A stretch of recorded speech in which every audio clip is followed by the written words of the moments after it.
Carl Jung's most perilous revelation was not about overcoming trauma. It was about the empath's final stage of evolution following narcissistic abuse, and why this profound transformation either shatters them completely or forges something psychologically unprecedented. Within his clinical work, Jung chronicled empaths who had endured systematic narcissistic manipulation and arrived at what he identified as the final stage of empathic development. Individuals who had experienced a complete psychological metamorphosis. These were not ordinary stories of recovery, but instances where empaths emerged with what Jung termed integrated shadow consciousness, granting them immunity to all forms of manipulation. Jung deemed this discovery dangerous because empaths who attained this final stage often became unrecognizable to those who knew them before. They had cultivated what he described as sovereign empathy, the capacity to feel profoundly while remaining psychologically untouchable, creating a level of consciousness Jung had seldom witnessed. Today, I will unveil Jung's most hazardous discovery concerning the final stage of the empath after narcissistic abuse, and why he posited that this devastating experience either eradicates empathic sensitivity entirely or transmutes it into what he called the archetypal wounded healer, a form of consciousness that transcends both victimhood and survival. The case that brought this phenomenon to light began in 1928 with a patient Jung referred to in his private journals only as M, a 34-year-old woman whose empathic nature had attracted a string of increasingly destructive narcissistic partners. When she initially sought Jung's help, she was, in his words, psychically dissolved. Her sense of self so thoroughly eroded that she could hardly separate her own emotions from those of people around her. But over the subsequent 2 years, Jung documented something extraordinary. M did not simply recuperate. She underwent what Jung described as an alchemical transformation through shadow integration. Where she had once been porous to every emotional wave, she developed what Jung termed conscious permeability, the ability to choose precisely what to absorb and what to deflect. Jung recorded in his notes, "M has achieved something I once thought impossible: complete empathic sovereignty. She can feel the depths of another's suffering without being consumed by it. She can detect deceit with almost supernatural accuracy. Most remarkably, she has become immune to manipulation while preserving her capacity for genuine compassion." The transformation was so absolute that Jung questioned if M was still the same individual. Her family noticed the shift instantly. Where she had once been the family's emotional anchor, she now established boundaries that seemed inviolable. Former acquaintances accused her of growing cold or distant, but Jung perceived something profound. M had reached the ultimate stage of empathic development that he had only theorized was attainable. Jung observed that M's eyes had changed. "They hold depths I have never seen," he wrote, "as if she has stared into the abyss of human nature and emerged not broken, but wise." Jung understood that narcissistic abuse creates what he termed the empathic crucible, a psychological pressure cooker that either annihilates empathic sensitivity entirely or forges it into something far more refined and potent. The key is to understand what Jung called shadow integration through forced individuation. During narcissistic abuse, the empath is systematically compelled to confront their own shadow, the parts of themselves they have disowned or rejected. The narcissist, Jung noted, acts as an unconscious shadow mirror, reflecting back the empath's own capacity for manipulation, self-interest, and emotional detachment. Jung documented that empaths typically endure what he called the 3 deaths during this process. First, the death of their idealized self-concept as purely benevolent and giving. Second, the death of their belief that love can redeem anyone. Third, and most pivotally, the death of their need for external validation to feel worthy. The empath must face their own shadow, Jung wrote, not through gentle self-reflection, but through a brutal confrontation with their own capacity for darkness. The narcissist unknowingly serves as the catalyst for this essential psychological work. Jung identified that empaths who survive this crucible develop what he called integrated empathy, the ability to feel without the need to fix, to understand without assuming responsibility, and to love without losing their own center. This is not emotional detachment, but rather emotional mastery. The neurological shifts Jung observed were significant. These empaths maintained their sensitivity but acquired what he described as a conscious filtering capacity. They could sense everything but choose what to process.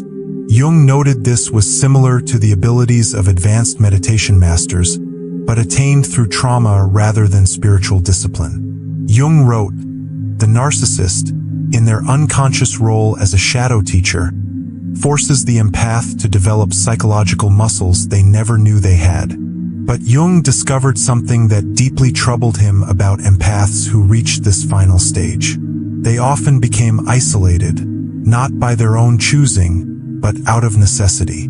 The very transformation that made them psychologically formidable also rendered them fundamentally incompatible with unconscious individuals. Jung documented that these evolved empaths could no longer tolerate what he called psychological unconsciousness in others. They could instantly perceive when someone was acting from ego, projection, or a place of manipulation. This created what Jung termed the consciousness gap, an uncrossable chasm between those who had integrated their shadow and those who remained oblivious to it. Jung's patient described this phenomenon. "It is as if I can see the psychological machinery of everyone around me. Their defenses, their projections, their hidden agendas. It is all transparent now. But this clarity has cost me nearly every relationship I once had." Jung realized this was the concealed danger of empathic evolution. These individuals had developed what he called archetypal sight, the ability to see past personas and into the deeper psychological patterns that drive human behavior. While this made them incredibly effective healers and guides, it also made ordinary social interaction almost impossible. Jung wrote, "They have eaten from the tree of psychological knowledge, and like Adam and Eve, they can never go back to the garden of unconscious innocence." The most disturbing part was that many people instinctively feared these evolved empaths. Jung noted that others could sense, even subconsciously, that these individuals could see through their psychological armor. This created what Jung called the prophet's isolation, being rejected not for being incorrect but for seeing too much. Jung documented cases where families, friends, and even other therapists grew uneasy around these individuals, sensing their piercing psychological insight without understanding what they were reacting to. Through his extensive case studies, Jung identified 4 distinct paths empaths take after narcissistic abuse, with only one leading to the final stage of development. Type 1. The dissolved empath. These empaths never reclaim their sense of self.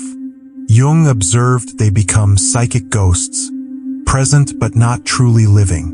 They have lost the ability to differentiate their own emotions from others and exist in a perpetual state of emotional turmoil. Jung noted these empaths often develop what he called a perpetual victim consciousness, repeatedly attracting similar abusive dynamics. Type 2. The armored empath. These empaths shield themselves by completely shutting down their empathic abilities. Jung described them as having constructed psychological fortresses around their hearts. While they avoid more abuse, they also lose access to their gift entirely. Jung noted they often become cynical and emotionally detached, essentially choosing security over authenticity. Type 3. The wounded healer. These empaths transmute their trauma into a drive to help others. While commendable, Jung warned this type often remains stuck in what he called compulsive rescue patterns. They have learned to set boundaries but still get their sense of worth from being needed. Jung observed, they have not fully integrated their shadow and remain vulnerable to sophisticated manipulation. Type 4. The sovereign empath. This is Jung's final stage. Empaths who have achieved a complete integration of their empathic gifts with their shadow elements. Jung wrote, "They have become what I can only describe as conscious vessels, able to hold the full spectrum of human experience without being corrupted or depleted by it. Jung identified specific traits of sovereign empaths. They can feel others' emotions without taking responsibility for them. They detect manipulation instantly but respond with compassion rather than anger. They maintain boundaries without walls. And they have developed what Jung called archetypal wisdom, understanding human behavior at the most profound psychological levels. The key difference, Jung noted, is that sovereign empaths have fully embraced their own shadow. They no longer project their disowned darkness onto others, making them immune to the psychological hooks that narcissists use. Jung documented several dangers inherent in reaching the final stage of empathic development that made him question whether this evolution was worth the price. The isolation factor. Jung observed that sovereign empaths often lived in profound isolation. They have outgrown the psychological level of most humans, he wrote. Like adults trying to relate to children, the gap in consciousness creates an unbridgeable divide. Many reported feeling like aliens in their own families and communities. The burden of sight. These empaths could no longer unsee the psychological patterns driving human behavior. Jung noted they often experienced what he called archetypal fatigue, exhaustion from constantly witnessing the same unconscious patterns playing out in human relationships. They could predict relationship failures, see through political manipulation, and detect emotional patterns years before they manifested. The responsibility weight. Jung documented that many sovereign empaths felt burdened by their abilities. They could see solutions to others' problems but knew that unsolicited insight is rarely welcomed. This created what Jung called the Cassandra complex, having accurate psychological insights that others reject or cannot understand.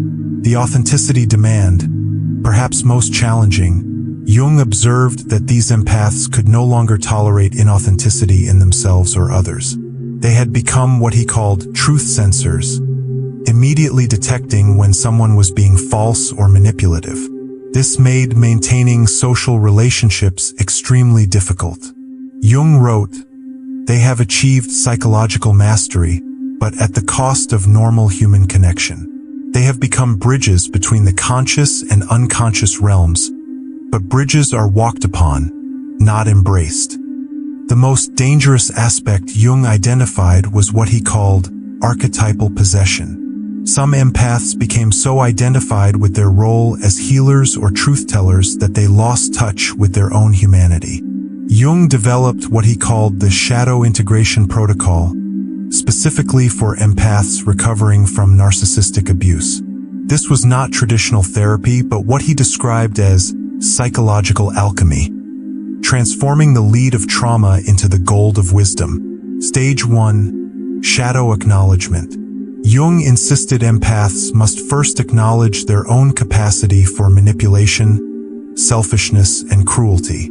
"You cannot integrate what you refuse to own," he wrote.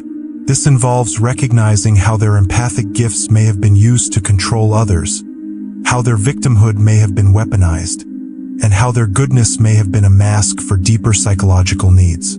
Stage 2. Projection withdrawal. Jung taught empaths to systematically withdraw their projections from the narcissist. This means recognizing that the narcissist's grandiosity reflected their own disowned desire for recognition, that the narcissist's manipulation reflected their own subtle controlling behaviors, and that the narcissist's lack of empathy reflected their own hidden emotional numbness.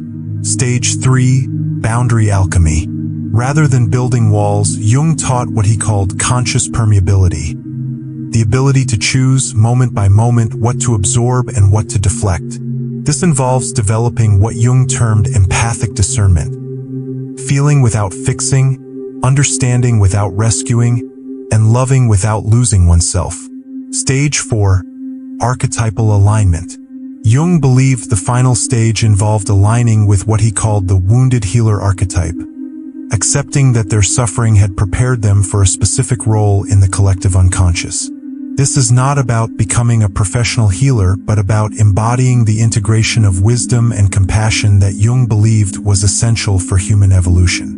Jung wrote specific practices for each stage, including what he called shadow dialoguing, consciously conversing with the parts of themselves they had disowned, empathic fasting, deliberately choosing periods of emotional non-absorption, and archetypal meditation, connecting with the deeper patterns that govern human behavior.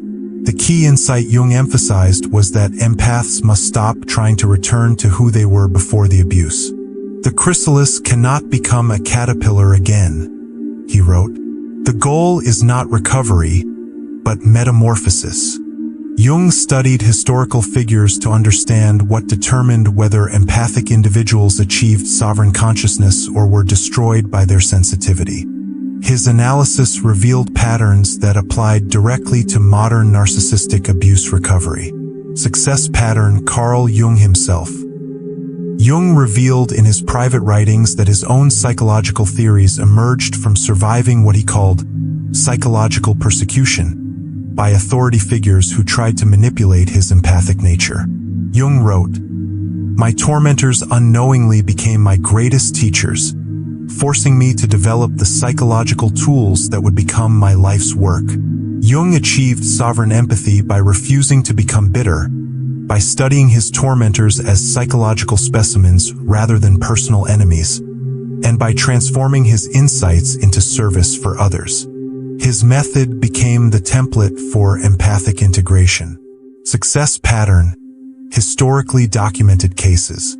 Jung documented several patients who achieved similar integration. 1. A composer who survived an abusive marriage channeled her trauma into music that Jung described as archetypal, speaking directly to the collective unconscious. Another, a physician, developed unprecedented diagnostic abilities after surviving psychological manipulation by colleagues. The common thread Jung identified was their ability to see their abuse as an initiation rather than victimization. They understood their experience as preparation for a larger purpose rather than random cruelty. Failure pattern. The gifted who did not integrate. Jung also studied historical empaths who were destroyed by their sensitivity. He noted they typically fell into one of two traps. Either they remained identified as victims, using their trauma as their primary identity, or they became what Jung called wounded wounders, using their psychological insights to manipulate and control others. Jung wrote, "The difference between the sovereign empath and the destroyed empath is not the severity of their trauma, but their willingness to transform poison into medicine." The failure pattern always involved what Jung called shadow rejection, refusing to acknowledge their own capacity for the very behaviors that had wounded them. Jung recognized that sovereign empaths needed entirely different types of relationships than typical empaths. He developed what he called consciousness compatibility theory to help them find authentic connections. Recognition signals. Jung identified that other evolved empaths could be recognized by their ability to discuss psychology without becoming defensive, their comfort with paradox and contradiction, their lack of need to be right or superior, and what Jung called archetypal humor, the ability to find lightness in the darkest human patterns. Safe relationship characteristics. Jung noted that healthy relationships for sovereign empaths involved mutual respect for psychological boundaries, comfortable silence without the need to fill space with chatter, the ability to discuss shadow aspects without judgment, and what Jung termed conscious intimacy, connection based on authentic self-revelation rather than projection. Community-building strategies.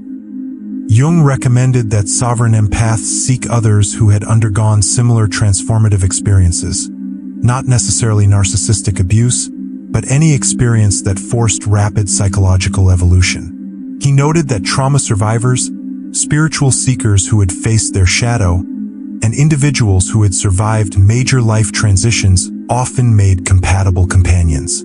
Jung warned against trying to maintain relationships with unconscious individuals out of guilt or obligation. "The butterfly cannot pretend to still be a caterpillar," he wrote. "Attempting to do so serves no one and dishonors the transformation." He also recommended what he called archetypal service, using their evolved empathic abilities to serve the collective unconscious through teaching, healing, creating, or simply modeling integrated consciousness. Jung documented that the transformation from wounded empath to sovereign empath follows what he called the 5 metamorphoses, each marked by specific psychological shifts and challenges. Metamorphosis 1. The dissolution. This occurs during active abuse, when the empath's previous identity completely breaks down. Jung noted this feels like psychological death but is actually ego dissolution, preparing for rebirth. The empath experiences what Jung called blessed disintegration, the destruction of false self-concepts. Metamorphosis 2. The descent. Post-abuse, the empath enters what Jung termed a voluntary underworld journey. They must face their own shadow, acknowledge their participation in the dynamic, and confront their deepest fears about their worth and lovability. Jung noted this stage often involves what appears to be depression but is actually psychological composting. Metamorphosis 3. The integration. The empath begins consciously choosing which aspects of their shadow to embrace and which to transform. Jung called this selective shadow incorporation. They develop the ability to feel their anger without becoming cruel, acknowledge their selfishness without becoming narcissistic, and own their power without becoming manipulative. Metamorphosis 4. The emergence. The empathic abilities return, but in a refined form. Jung documented that empaths at this stage could feel others' emotions but were not compelled to fix them, could detect manipulation but responded with compassion rather than anger, and could love deeply without losing their center. Metamorphosis 5. The sovereignty. The final stage Jung observed was the development of what he called archetypal consciousness, the ability to see beyond individual psychology to the larger patterns governing human behavior. These empaths had become what Jung termed conscious bridges between the personal and transpersonal realms. Jung noted that each metamorphosis typically took 6 to 18 months, with the entire process requiring 3 to 7 years of conscious work. However, he emphasized that the timeline varied greatly based on the individual's willingness to face their shadow and their commitment to integration rather than just healing. Jung identified several specific traps that could derail empaths during their transformation, warning that avoiding these pitfalls was crucial for achieving true sovereignty. The spiritual superiority trap. Jung warned that some empaths, after glimpsing their evolved abilities, became what he called spiritually grandiose, believing their trauma made them more enlightened than others. True sovereignty includes profound humility, Jung wrote. The moment one believes they are beyond shadow, they are possessed by it. The perpetual healing trap. Some empaths became addicted to transformation itself, constantly seeking new healing modalities rather than integrating their gains. Jung called this therapeutic materialism, treating healing as consumption rather than embodiment. The isolation addiction trap. While some isolation was necessary for integration, Jung warned against using psychological evolution as an excuse for avoiding all human connection. The sovereign empath serves consciousness through engagement, not withdrawal, he noted. The revenge trap. Jung observed that some empaths used their evolved psychological insights to subtly manipulate or punish those who had hurt them. True integration transforms the desire for revenge into compassion for the unconscious, he wrote. The maintenance practice Jung recommended was what he called daily shadow check-ins, regularly examining their motivations, projections, and emotional reactions to ensure they remained conscious of their psychological processes. Jung's final insight about sovereign empaths was perhaps his most profound. He believed they represented an evolutionary leap in human consciousness, essential for humanity's psychological development. The sovereign empath, Jung wrote, has become what I believe represents the next stage of human evolution. Individuals capable of feeling the full spectrum of human experience while remaining centered in their own truth. They are the bridge between ego consciousness and self-realization. Jung believed that as humanity faced increasing psychological complexity, these evolved empaths would serve as consciousness midwives, helping others navigate their own shadow integration and empathic development. He saw them as essential for healing the collective trauma that humanity carries. Their suffering was not personal, Jung concluded, but archetypal. They have endured the collective human experience of abuse and emerged with the medicine our species needs for its next evolutionary step. The empath who survives narcissistic abuse and reaches Jung's final stage has undergone what he called the ultimate individuation, becoming fully themselves while serving something larger than themselves. Jung's most dangerous discovery revealed that the deepest wounds, when properly integrated, become humanity's greatest gifts. The sovereign empath stands as proof that consciousness can emerge from catastrophe, that wisdom can be forged from suffering, and that the very experiences that seem designed to destroy us may actually be designed to transform us. As Jung wrote in his final notes on this phenomenon, the narcissist unknowingly serves as the dark priest of the empath's initiation. Through their cruelty, they forge the very consciousness that will ultimately heal what they represent. Your journey through narcissistic abuse, if you allow it, can become your initiation into sovereign empathy, not despite your suffering, but because of it. If you recognize yourself in Jung's description of empathic evolution, comment, "I am becoming sovereign." Your transformation serves not just your healing, but humanity's evolution. Thanks for watching.